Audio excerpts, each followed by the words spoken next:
Hello, everyone, and I want to welcome you to another episode of the Better the Pond Pondcast, the Flying V addiction, where we talk to incredible people who are creating impact and ripples on the pond. My name is Warren Berry, and I'm your host and the founder of Instinctive Solutions, where we believe that everyone is an odd duck, but that is what makes them awesome. I had an absolutely special guest today, and his name is Stan Pauls. Undeniably different are the two words that describe Decor Cabinets, but also describe Stan Pauls. Stan is the CEO of Decor Cabinets and is an odd duck and clearly stands out in the crowd. Stan is an incredibly humble and a true leader. Stan went to the University of Life and learned through the School of Hard Knocks, and I would say that he graduated with great distinction. Stan's contribution and how he betters the pond knows no bounds. He has created ripples in his community and all over the world. Stan is a true inspiration, and we are so thankful that he is undeniably different. Thank you, Stan, for everything you do to better the pond. All right. Mr. Stan Pauls, the undeniably different Stan Pauls. And I must say, this is the first podcast I've ever recorded from space. So, again, undeniably different. Anyway, Stan Pauls, CEO of Decor Cabinets. I want to thank you ever so much for taking time out of your hectic schedule to be a guest on my Better the Pond podcast. It's so great to have you. It's my pleasure. It's my pleasure, Warren. So we met through a Tech Canada meeting, is how we originally met. Yep. With our good friend Barry Bernhardt. So we'll give Barry a shout out. We'll give Tech Canada a shout out. Mm-hmm. And when I first, not before I met you, I actually looked on your website to find out, a little bit about Decor Cabinets. And I saw not only did you guys do great work, but it was all the charitable work and all the other things that you do outside of building cabinets that really, really got my attention. And then when I met you, well, that was like a whole different level of appreciation. But I'm being sincere, actually. Your character, Stan, and who you are as a person, really, I could see how that all carries over into all the incredible things that you're doing to better the pond. And that was one of the main reasons that I wanted to have you on as a guest and be able to hear your story. Well, thank you. Thank you very much. And I do want to share it. I've been feeling lately like I need to share some of the things, some of the experiences that I have. I just happened to come along, meeting you here with the tech meeting, and again, a shout out to Barry and his group. Definitely has impacted me and where I am today, without a doubt. My unofficial board of tech really has been helpful. Yeah. So, all right. Without further ado, so Stan, could tell us a little bit about Decor Cabinets. Tell us a bit about the company, what you do, just so we can get an idea of, all the way from Morden, Manitoba, of all the magic that happens there. So tell us a bit about Decor. Definitely. So Decor is a 47-year-old company, 46-year-old company. I joined the company 33 years ago and moved from Saskatchewan. Go Riders. Go Riders. And yes, and we have about 500 plus employees. We manufacture kitchen cabinets, distributed through dealer network in Canada and the United States. And we have a lot of fun doing it. You mentioned, like when you went on our website and you saw some of the stuff that we're involved in, that definitely drives me. I tell my kids and my grandchildren, cabinets are just kind of it gives us an opportunity to have a positive impact on people's lives, to make a difference in the world. Doesn't matter if it's locally or internationally, but one of my personal agendas is I want people that I encounter to know that they're loved, but I don't want to let them coast. And by coasting, I mean don't settle. There's more. Be the max you can be, whatever you do. So that's my my belief in leadership and what I'm called to do. Yeah, excellent. So going back to decor, so I would assume that if you've built a home or remodeled a home, more likely than not, you'll have decor cabinets in your home. But definitely there's a lot around here, right? But there's so many people. We're just a small player, right? Like there's lots of cabinet guys. Sometimes we like to get big in the head about it and say we're building 20 kitchens a day, but that's just a small in the market. We're just having some fun with it. So because there's lots of good manufacturers out there. Oh, Stan, you were so humble. So, Stan, um, what got you from being a Gosling? Now, I have to be clear on this because sometimes guests they jump around on me. So, be clear on this. Jump around like you're going to try keeping me focused. Okay, I'm, let's try this. I know it's try is the Yeah. operative word there. So, what got you from being a Gosling? So, where did you start your life? Where were you hatched, Stan? So, we're going to go there from the beginning of your humble, very beginnings of your life. I know that you were born at a very early age. Yeah. To leaving the nest. So, when you left and went out on your own, so either your parents kicked you out because you were a bad kid, or you decided to leave on your own. To where you are today. Stan Pauls, what is your backstory? Okay, that's very interesting. My parents, I did leave home at a very young age. I was a bad kid, but they didn't kick me out. I chose to do that, right? So I grew up in northern Saskatchewan. Oh, oh, My oh, oh, father, oh, oh, oh, oh, oh. Where were you hatched? Where did you begin life? I was born in a hospital in Saskatoon, Saskatchewan, but I grew up in Glenbush, Saskatchewan. Glenbush. Glenbush, about 45 miles north of North Battleford. Oh, in the middle of, you can't get there from here. Yeah, I know you can't, right? You got to know someone to get into there, right? Yep. Okay, so That's Saskatoon born but Glenbush, Saskatchewan. yep. Yep. Okay. And my father was a pastor there, but he also they didn't at that time they didn't pay them enough to survive. There's six uh, siblings in my family, and so dad did lots of carpentry work, Mhm. building houses, building cabinets, and that's where I got my love for it. I've always wanted to. I just love building. Like when I was growing up, 12, 13, 14, 15, I always wanted tools for. I bought my first table saw when I was about 15 years old. Was building things, right? Kids were playing with their farm machinery in the sand and stuff like that. I go, oh, they need building. So I built quonsets and outbuildings and barns so that, and then sold them. So I could make a little cash for whatever. I just love building things. Yeah. So that, yeah. And then, going forward, I went to school for 12 years. Uh, I went to school for 12 years. Let's just leave it at that. And 2 days after when the others graduated, Yep. I headed to Saskatoon. And Oh, yeah, so but what was wait, may I ask, what was the push to leave the nest? What was if you go back to that period of time, what was that driving factor? I wanted to do more. Like I just didn't, when I'm being honest, I didn't quite feel I fit in, right? And You were an I want odd duck. yes, yeah, that's what they tell me. Okay, this is good. And so I wanted to do stuff, and I just didn't see in that small community. There was not stuff I couldn't do. So I went to Saskatoon, and within days got a job working for a guy building cabinets. Within 6 months, we opened up a cabinet shop, and I was the foreman. 18 years old, 19 years old. Wow. Yeah, Foreman at that age. yeah, yeah. Huh. It's a small shop. There's only six people in the shop, but I was leading it. So um, never had, I never really aspired to be that leader guy. Like even now, my role as a CEO, I don't know. It doesn't, but I like causing change. I like giving people the opportunity to change and to grow, Hmm. and it's been always like that. So, and then from there, I left. I worked for that company for a couple of years, and and then on the side, I was building stairs in my basement for contractors and trying to do some extra stuff.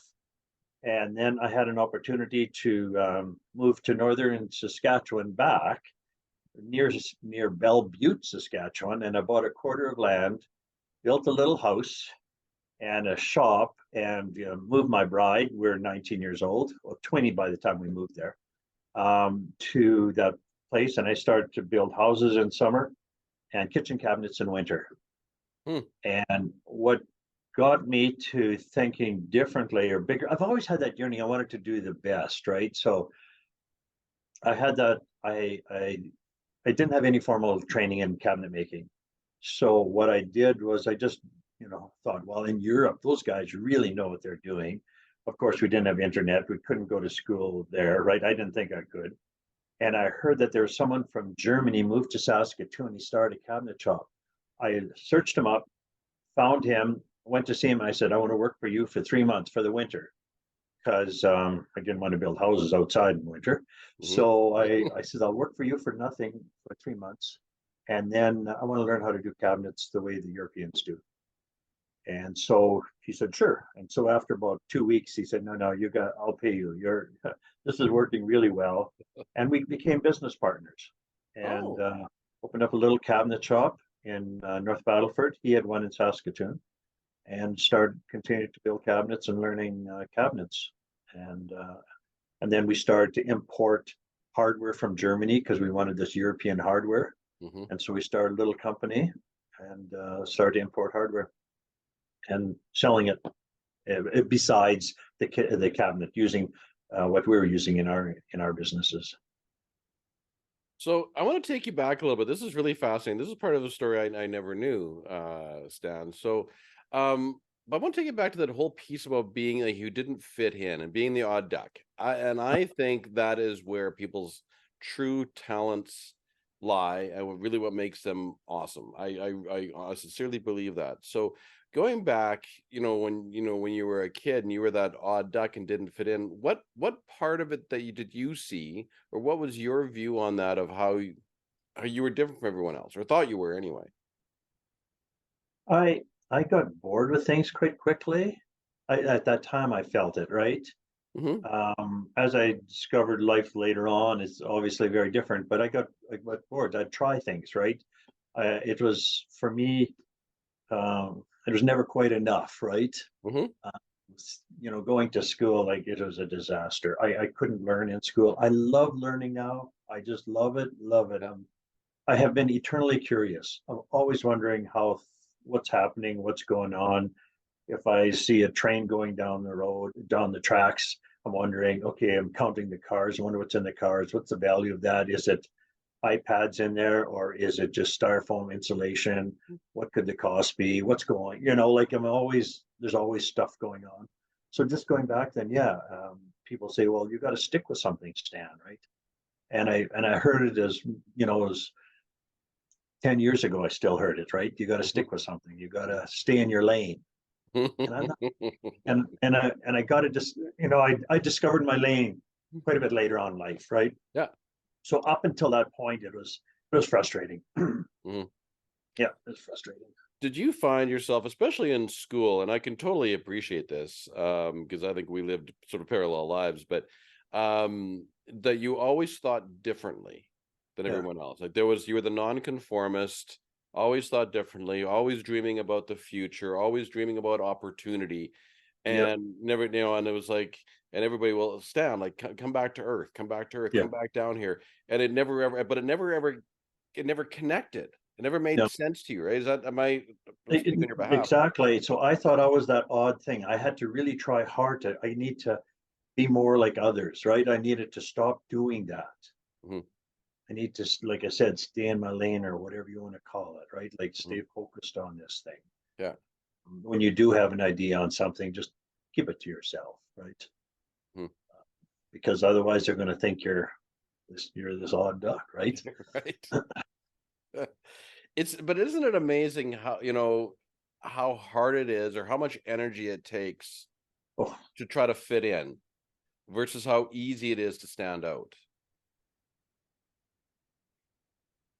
now you're making me all emotional there, Warren. You can't do this. Yeah, it takes a lot of energy. It really does, to try to fit in. Yeah. Like, for myself, it's draining. It's really draining. Yeah.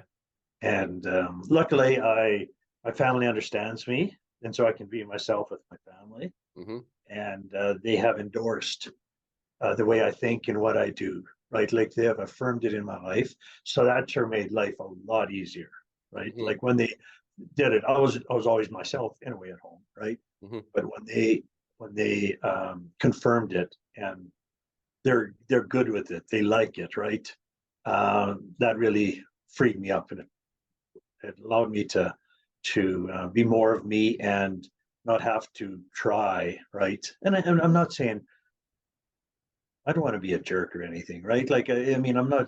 I try to be a good person, but that other part where you're coming up with ideas or how you solve problems or how you look at life, um, it is draining if you're trying to adjust to what other people's they might be expecting of you.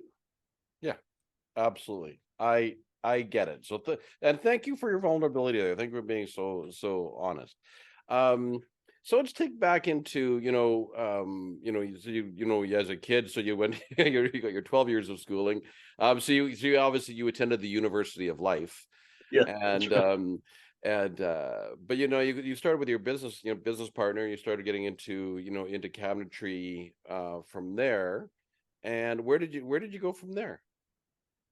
Okay, just I want to back up just a little bit. Yeah, Sorry, sure, Warren. absolutely. When I do have my journeyman's in carpentry.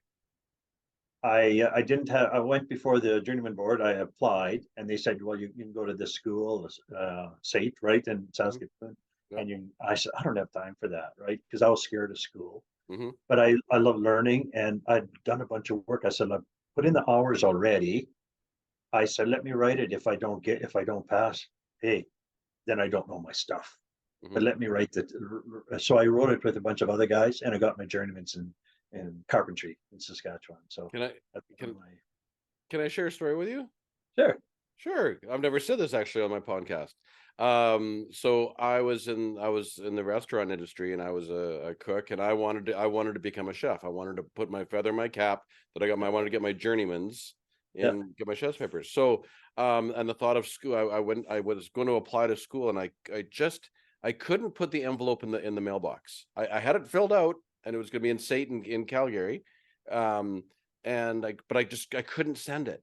And so what I did is I went to the board and I said, "Hey, if can I challenge my exams? If I don't make it, then I don't make it. But if I do, but if I do, then I know my stuff." And I challenged my journeyman's, Way to go. and I passed it.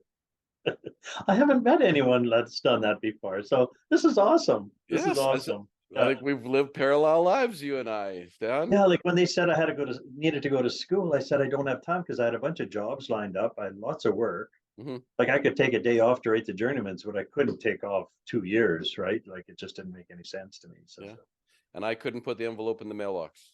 It was yeah, I had the stamps on it. I had it filled out, and I just couldn't. I just couldn't do it. So funny thing. So okay, so now you're a journeyman carpenter. journeyman carpenter. Know your Working in stuff. Saskatoon. Yep, working in Saskatoon. Uh, learning the trade, and then we opened up a small shop in North Battleford Hmm. with my business partner. He had one in Saskatoon, and 22% interest rates hit us. Oh. So I know what it's like to work literally day and night just to pay the interest. Uh, didn't worry about the principal, just get that interest paid, right? And Hmm. we worked through that. Um, yes, the school of hard knocks, right? You gotta. So then I'm learning to hire people, manage people, that kind of thing, and it was good. It was really good. And then living in Saskatoon, we closed the one in North Battleford because of the interest rates and stuff like Hmm. that. It was just too hard, and we moved to Saskatoon, and that gave my wife an opportunity to go to university, to finish her degree because I had convinced her to move out into the country. And so she went back, got her degree, and that's how we ended up living in Saskatoon. And then she needed to article for someone and someone came out from Manitoba, and they interviewed her, and they said, "We have an office in a small town, Manitoba. Would you like to go work there for 2 years?" And so I came down here. I got a job right away because I wasn't concerned about that. And yeah, stayed for 33 years. So, Came to Morden, Manitoba, yeah, and there was then you planted your flag and this, called it this, home. you've all seen the maps where there's a red dot and all these red arrows go out from the dot. It's Morden. That's It's, right. they'll say it's Winnipeg, they'll say it's Chicago, they'll say it's New York, but it's really Morden.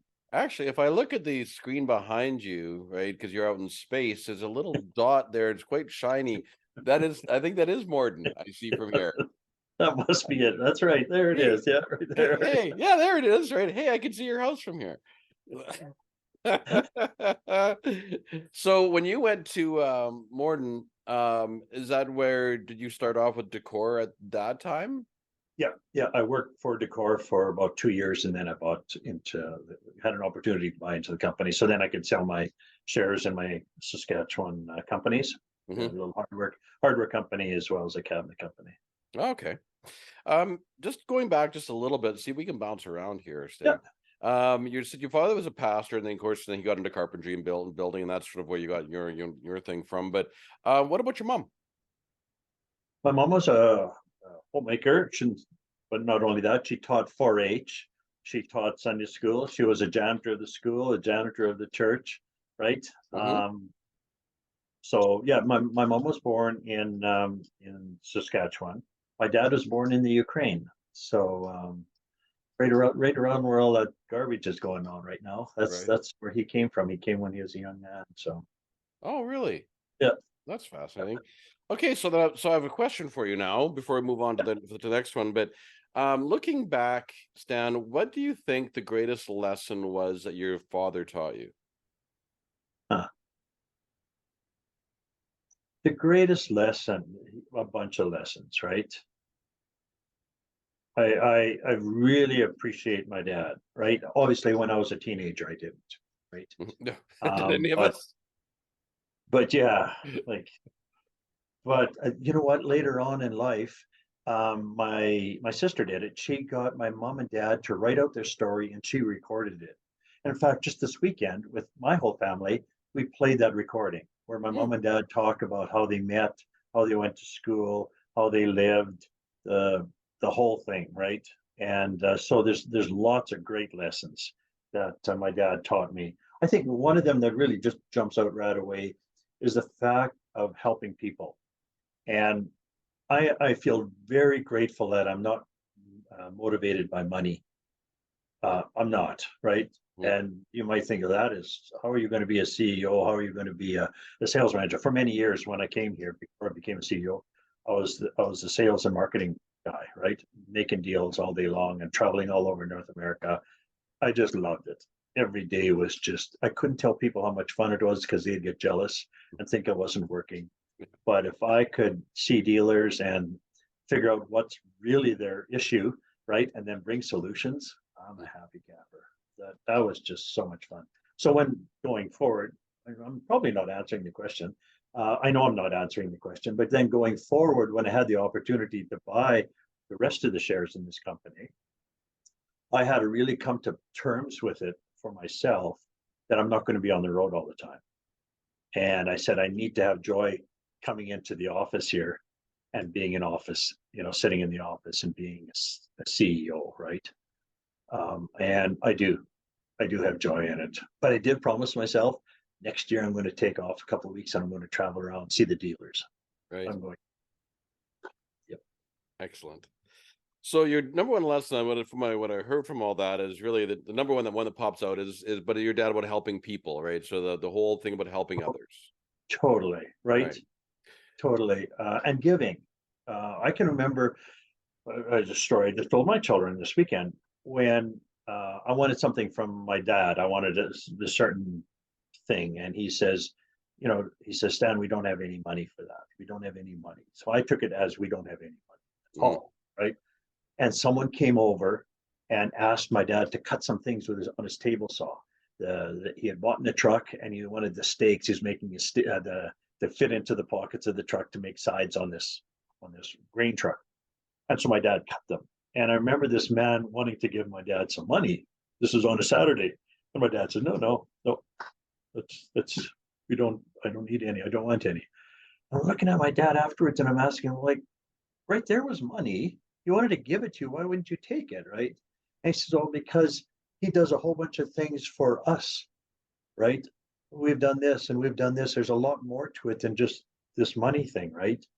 And those kind of things just stuck in my mind, right? Hmm. And so mom and dad were always giving people meals and always giving things, and so that is definitely a lesson that I learned from my dad. And what would think the number one lesson you learned from your mom? Just before, and my dad, I got to give a quote from my dad, and he's a pastor. He says, Stan, he says, some people are so heavenly minded that they're no earthly good. Wow, right? Ah, And he says, you gotta, what are you doing, right? And he said the other thing is, he said, always tell people about Jesus, and if you have to, open your mouth. And for me, that was a critical one too, right? mhm. How to just love people and things like that. So I'm very very proud of my dad. Lessons that I learned from mom. Oh, there's lots. She worked hard, right? But I don't think I've shared this with you. I've shared so many stories with you. I can't remember. My mom had a unique way of uh, telling you that she loved you, Mm. that she was proud of you. One of the things, this was obviously, they're both gone now, but I wanted to share with my mom and dad all the different projects we've been involved in around the world. So I made this PowerPoint presentation. I brought my little projector, and they're living in the senior's home. And I took down the picture from behind the couch and shone the projector onto it. And I went through the pictures of all the different projects we were doing in China and Vietnam and Colombia and all over, right? Hmm. And different things that we've been doing. And I knew that they'd be proud of me because we had bought thousands of Bibles and all kinds of stuff, right? And my mom, she turns to my dad and she says, and to think he never finished high school. Oh, I love that lady. My wife just grabbed my knee. It's okay, Stan. She doesn't mean that. That is her way of saying she was proud of me. Yeah. And I love her. She was just, and another one that when I was a kid, like I said, I was always building things and doing things, right? I needed some work. I wanted some work boots that came up the ankle, not these little low, uh, the black runners. Just the name slipped my mind, right? And so I got some work boots, right? Some higher work boots. And I was so proud of them. And I was wearing them Sunday afternoon. We had a visiting pastor over, right? And I'm wearing these boots in the house too, no less. And my mom says to him in German, he's goes anders. And translated, he's very different. And that just boom, right? I didn't say anything, but it just hit me. Like, oh, there it is. Stan's different. He's very different, right? Hmm. Doesn't necessarily fit in all that other stuff. Years later, we're working on some slogans here at Decor, and I'd hired a marketing agency, and they interviewed about 10 people around here, came back to us, and they said, Decor Cabinets, undeniably different. And I'm going, yeah, yeah, that's us, undeniably different, right? So I asked some of that we've got multi languages here, 30 some different continents of people or countries of people that grew up in, and we have lots of German speaking or low German speaking people here. Hmm. So I asked one of them. I said, "What's undeniably different? What's that in German?" And they said, "Ganz anders," and it just stabbed me, right? And they looked at me, "Are you all right?" And I go, "Yeah, I'm okay," right? It is those. So for me, it's all those little things that we say. I never knew I'd have to process that 30 years later. Hmm. But I'm so glad. I'm proud of it. But at that moment, I can still put myself in the living room. I mean, in the kitchen, Hmm. walking through there with my things, and my mom saying that. Right? Is this a therapy session or what are we doing here? It's a podcast. Oh, it's a podcast. Okay. So I'm gonna have to add on that before we move on, and it's just because when I first met you, you're the only. So here we go again, undeniably different. You're the only Tech Canada member to send me something prior to speaking.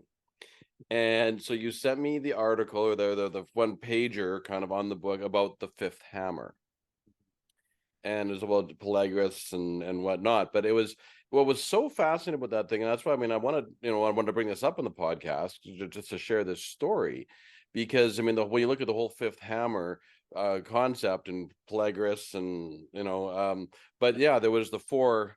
You might tell the story better than I do, but there was when he passed by the blacksmith shop, there was these hammers that were making a noise, and so he got them all back and they measured them all, and and there was four that were the same, but it was the fifth one that was different, and that one Yeah, was actually discarded.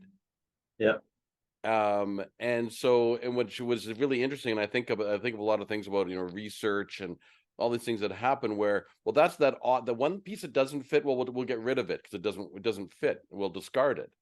And and the same thing going to sort of with you as being, well, it's the work boots, well, he's different.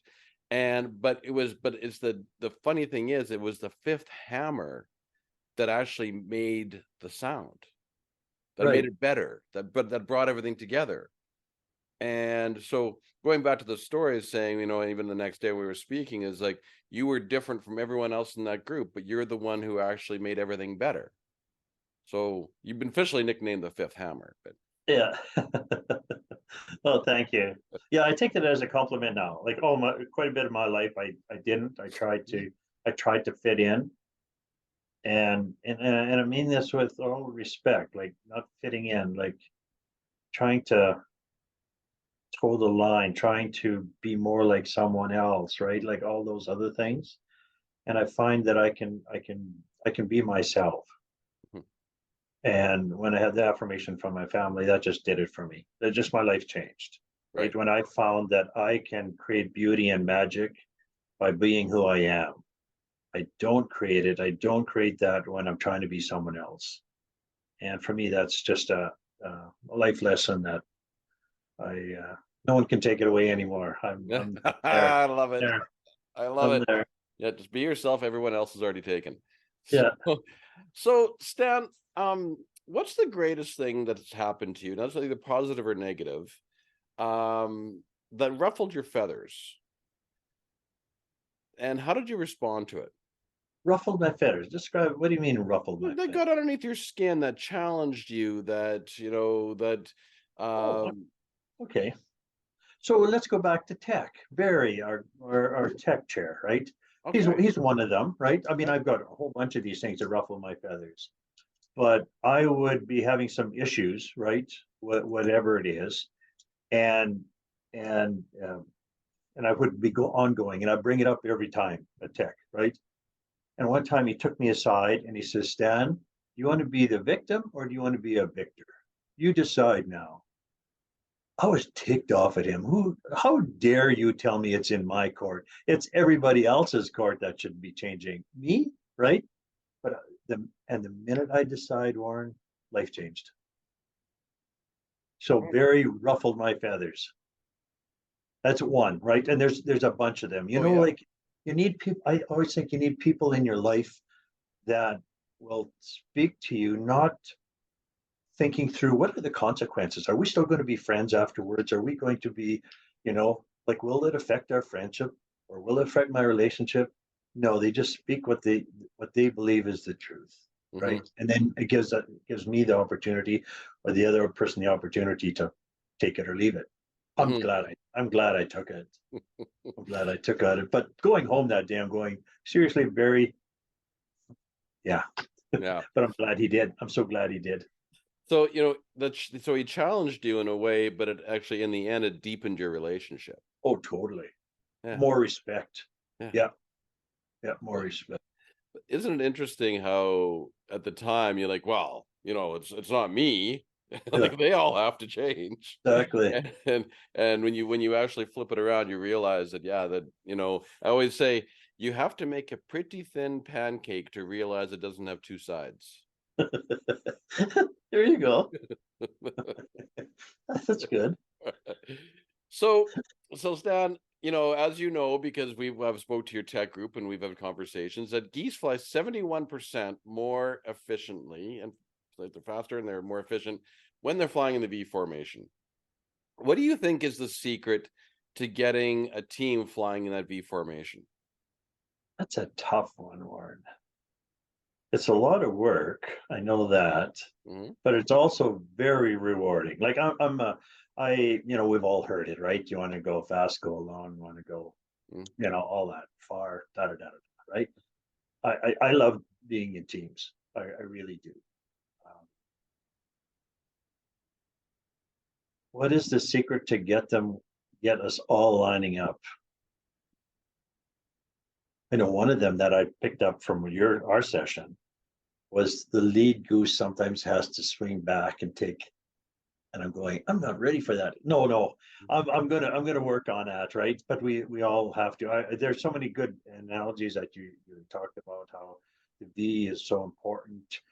That's because everybody can see the front, right? See where we're going. Like that makes good sense. What is the secret of getting us all in that V formation? For me personally, right now, I've been feeling that I need to continue to give the vision, let everybody know where we're going, so that when we do change positions, that we all just keep going in that direction. We all know we're going south or we're going north or where are we going, and that has to be said over and over again. And it has to be clear, right? I can never get tired of saying that, and owning if they didn't get it when I said it this way, I got to say it a different way. Hmm. Like to me, that is the critical one. I got to over and over again. Television. Yeah. So it's really about knowing where you're going, but also the communication around that. And I struggle with communication. That's my Achilles heel. I wished I was a better communicator. Hmm. So why? Yeah, we don't. I was gonna say, why do you think that is? Like, I'm surprised. I mean, you're very. I mean, Decor Cabinets. I think, to be honest, is I know you're humble, but it's a very successful company. You've been at the helm for a long time. Yeah. So obviously you've done a great job because Yeah, the proof's maybe the because proof's I in the know there's pudding. more, right? Maybe I know that there's a whole bunch more yet, right? And I Yeah, get impatient, yeah. Like one of the big lessons I've learned in the last years is stay focused, do a few things, get them done, right? Like when those words come out of my mouth, people are looking at me, well, this is a new stand, but I really know it. I really believe it. We got to stay focused and tight on a few things Yeah. and accomplish them. Let's not just cast out the net, get 50 things on the go, and then have these endless meetings where we don't get anything done. No, what is those focus things? Hmm. Yeah, So being more focused. So we got, clear totally. vision, we got communication and being really focused on what are the important things or Yep, what matters. Is that am I paraphrasing that okay? yep, yep. All right. So now this is where I really want to get into this here, Stan, is what are you doing right now to better the pond? What ripples are you and Decor creating out there in the pond, and how are you inspiring others to do the same? This is the part that really, when I first looked at your website, I went, man, this is something special. So I'll give the floor to you. Say, what are you doing to better the pond? What ripples are you creating? For me, it doesn't feel like ripples, right? Because we're just doing what we should be doing, right? So I'm not seeing it as creating all kinds of. I don't do it for causing ripples, right? So in our industry, I know that we're doing some things where we're talking about ergonomics in a kitchen, people living in place. The whole idea of people don't want to go to nursing homes, right? Mhm. Maybe my parents were happy with that. Maybe parents were happy. My mom, she was happy with this kitchen that didn't work for her, but it's okay, Stan, right? I wanted to change it all. I know my generation won't put up with that. They're not going to put up with a microwave sitting, 6 feet off the ground and you can't even use it and you got to have it on your counter, but now I don't have any counter space, so I'm working on my kitchen, right? Get me started on that one. So I said we got to push really hard on ergonomics and things like that. On the leadership side, we're doing something what we call 10x leaders with our company. Mhm. I felt we needed to I didn't want to tweak. I think in this day and age, we just can't be tweaking our companies or tweaking things. And as well, it fits in with, to me, my personal leadership agenda is getting people to become all they can be. So we have what we said, let's 10x this. So whatever you're doing, like if you're leading 5 people, how can you lead 50 people, right? What do you need to know? So we're teaching business acumen and crucial conversations and trying to really be like candor, right? Like a simple thing like candor in conversations, right? Yeah. That kind of stuff, so we can really max out on that. And then, of course, we're still doing all this stuff that we want to do is behind the scenes, like helping people out, making a difference. He's still as humble as always. So, I mean, you have the academy that you're doing in Oh yeah, decor. We have the lend a hand program in decor. You guys do a golf tournament every year. You have Opportunity International, where you're impacting lives around the world, and the South Central Cancer Resource. So, what about all those things, Dan? they're a lot of fun. They really are. They are, yeah. Well, I just think that's what we're doing this for, right? Like we're just trying to make a difference. I don't think, I mean, one of our things is we want to leave behind more than we take, right? So how can we make a big difference? So we share that. We have an AGM with all our employees and we share what we're involved in, right? But then I also challenge them. Don't just say, oh, the core is involved in this and I don't need to be. I said, no, be involved in stuff, right? Make a difference.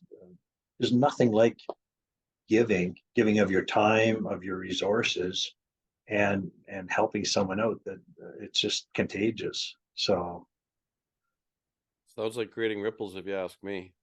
yeah. So, can you talk a little bit, just and maybe help my listeners understand, and even for myself, it's about Opportunity International.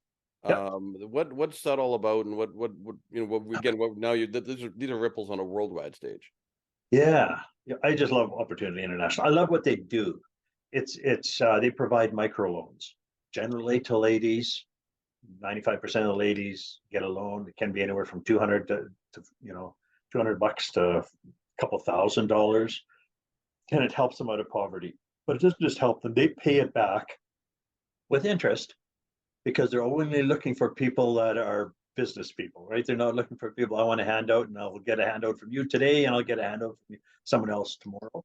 These are people that legitimately need some cash to get started. They pay back the loan and then that loan gets lent out again. So for me, that gets so exciting. I've been on numerous trips with Opportunity. We tested them out before we went. My daughter wanted to go to Honduras and see what's going on there. And I've been there numerous times, but never with Opportunity International. So I contacted Opportunity. I said, I want to go to Honduras. I'm going to be there these dates with my adult daughter. And I'd like to see what you guys do. And they set up a day where we got to see 6 different locations that had gotten some money, and the difference it made. It just gets you so motivated, like in every one of these people, right? I'll tell you one story. We got time for one story? Of course, we always have time for one story.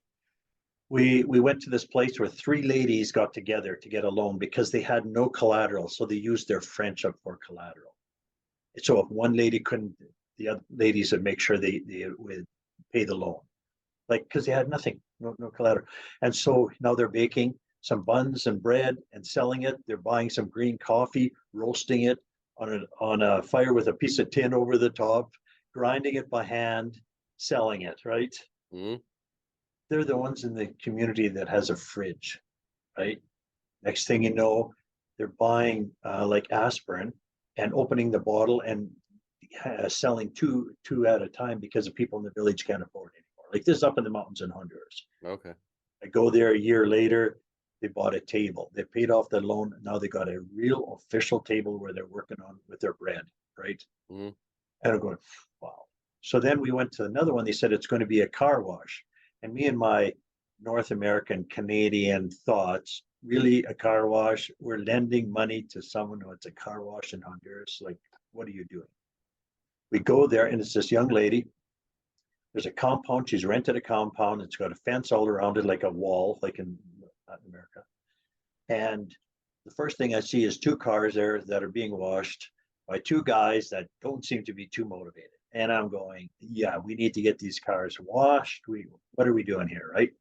So I'm talking to the owner, a young lady, and I said, "So, these are your employees?" Yeah, yeah, they're washing those cars. Okay, I know enough to not talk about it, right? But I'm like, okay. And then I see against the wall, there's a little lean-to, and there's a couple of chairs underneath it. And I'm going, what do you got over here? She said, oh, a restaurant. She said people would come to get their cars washed and they had some time. So I'd sell them some tortillas and make them some coffee. And going, okay, that makes sense. And then she said the neighbors heard about it, the people in the neighborhood. So they started to come to this restaurant. So she hired a lady to cook. Now the restaurant, the kitchen is about 5 feet square. Like it had 4 plates, 3 knives, right? That kind of thing. Mhm. But she was running the business. I'm going, whoa, right? So, but I'm still concerned that the guys aren't washing fast enough. So I see some vehicles along the fence on the other side. And I said, what about these? Do these got to get washed today? Because I want to help her get her. Yeah, right. And she goes, no, no. She said, those are some of the farmers from the mountains. They're selling their produce on the market square, and I'm providing safe parking. I'm charging them for a safe place to park their vehicles. Okay. So I turned to her and I said, so what's next? And she just lights up. She said, see over there, I'm going to start, as soon as I get this loan paid off, I am going to buy oil and oil filters. I'm going to start changing oil here, right? Mhm. And I'm going, okay, I have nothing to add here, right? Except, so for me, and I could tell you stories after story of that, right? Mhm. It's an amazing. We helped finance a bank in St. Pedro Sula. It was the murder capital of the world. And the first year they had over 400 loans went out and impacted over 1,100 people, and they all hired other people, right? Like these are families that, Mhm. when either the husband or the wife gets a job, it impacts so many people. So, yeah, like that one's a no-brainer. That's an easy one. Yeah, But it's interesting, here you are from Morden, Manitoba, and impacting the lives of people in Honduras. yeah, yeah. Right? Kind of makes Isn't the it, world a small place in a hurry. isn't that crazy? Yeah, yeah. So I love it. Fantastic. Um, so what's one thing, Stan, that, a lesson that you've learned along your journey, that you would share with an entrepreneur starting a business today? There's a whole bunch of lessons, right? What is one that we could share? I just did a little, no, I'm not on the speaking tour, by the way, Warren. I am not. But I did a little, I've done a couple presentations in the last couple of weeks. And what are the 20 things I wished I knew when I was 20? Hmm. And so I could share some of those. But I think if an entrepreneur, if I would share one thing, a lesson learned is make sure that you have a shareholders agreement, the USA, unanimous shareholders agreement, Hmm. when you start. Getting into, if you're having partners, when you're getting into business and you're in love, write that thing out, right? Because you never know, right, where tomorrow or the next week or the economy's going to change or friendships change or whatever. Hmm. And for me, do that. Just do that, because then you know, right? Right. So Get your ducks in a row. you bet. There you go. I should have thought of that. I would have could have That's beaten you to okay. the. That was mine. I'll take it. No, that's a very interesting point, and I think that is really, really good advice, Stan, because when you're in the honeymoon phase, and you have all these dreams and the stars in your eyes and how great it's going to be, and right, and it's great until it isn't, Yeah, and when it totally. isn't, no one knows where they stand. you're not thinking straight. You're not Yeah. thinking the same. Right or wrong, we're getting very selfish, right? Sure. And we think we're getting taken, whatever, right? Hmm. So while you're in that stage, write it out, agree to it, you know, put in all the things, the how you're going to get out of this thing, right? Hmm. Even some of the things that what you're going to do if these and these things situations happen, right? It's really good. It's money and time well spent. Yeah. Excellent. I love it. Sage advice. Yeah. So I've one more question for you, Stan. And this question is, if you were standing on the top of a mountain Uh-huh. and the whole world was intently listening to you, what would you say?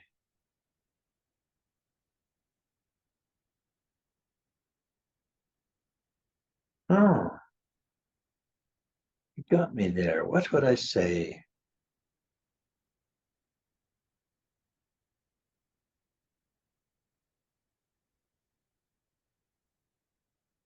I would say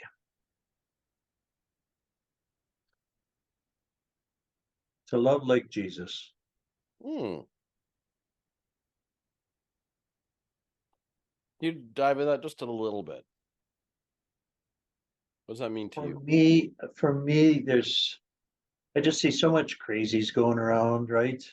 And we're not respecting each other. We're not uh, honoring each other. We're not loving each other. Simple things, right? Hmm. Just be kind, right? Just be kind. And it's so simple. Just treat others like you'd want to be treated, right? If you don't want to have someone give you the finger, don't give them the finger, right? It's pretty basic, right? To Yeah. to the, to that point, but definitely my faith comes through. I could talk about lots of that, right? But that Hmm. that's what I would. Okay. Yeah, Never underestimate the power of simplification, Stan. yeah, Right. So, in listening to your story here today, Stan, and and taking into consideration when we started the conversation, just sort of asking about your dad and asking about your mom, and how your dad was obviously about helping people and about giving, and your mom probably not being the best communicator, but she just did it in her own way. yeah, totally. All right. And I as we're talking today and listening to how you're bettering the pond and what you're doing with decor, can you see how that same story is weaving itself through what you're doing to make the world a better place? Oh, totally, very much so. And like even going back to my mom, I had to adjust how I perceived it too, right? Hmm. Because she had no intent when she said Yeah. that. Like Yeah. that, none. There was none of that. But at the time, right, I couldn't see it. Right. But there was none. You know, Hmm. like I mean, there's her way of saying she was so proud of me. Like in right, like to imagine he never finished high school, right? Yeah. I love her. So, so one last question for you, Stan, because this just popped into my head. Going back to when you were a kid, and your 12 years of education, right? When you decided to head out, Yeah. did you ever see yourself in a million years of being CEO of a highly successful organization? No, no, I did not. Not Yeah. once. Like, and I thought about this earlier in our conversation here, because there is all kinds of squirrels going on. I Oh, yes. talked about those. One of the things when I was out in that quarter land building houses in winter in my little shop, uh, my uncle, and he just passed away this last year. What he says, it is such a shame. Stan's got lots more to offer than hiding away back there, building those two kitchens a winter and a house in the summer, right? Like he's got much more to offer the world, Hmm. right? And it was one of those things that ruffled my feathers, right? Ah, there you Ah, go. what do you know, right?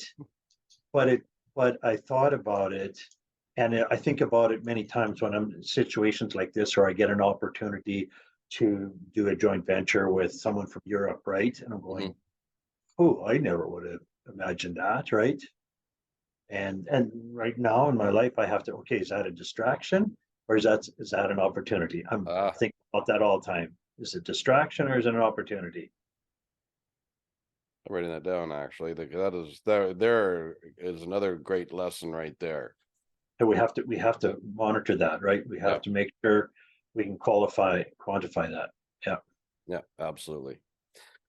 Well, there you have it, folks. I got the wonderful opportunity to interview the undeniably different Stan Pauls from Decor Cabinets. Stan, thank you for your stories. Thank you for sharing. Thank you for your vulnerability, and thank you for everything that you're doing to better the pond. It is truly appreciated. And if anybody wants to find you, where can they go?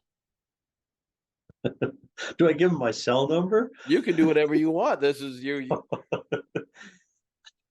I a while ago I started an Instagram thing, and I haven't done it, right? I've been thinking about doing some kind of a, I don't know, a podcast, because I got lots of things on my heart that I'd like to share. Mhm. Right now, people are just finding me on LinkedIn. Okay.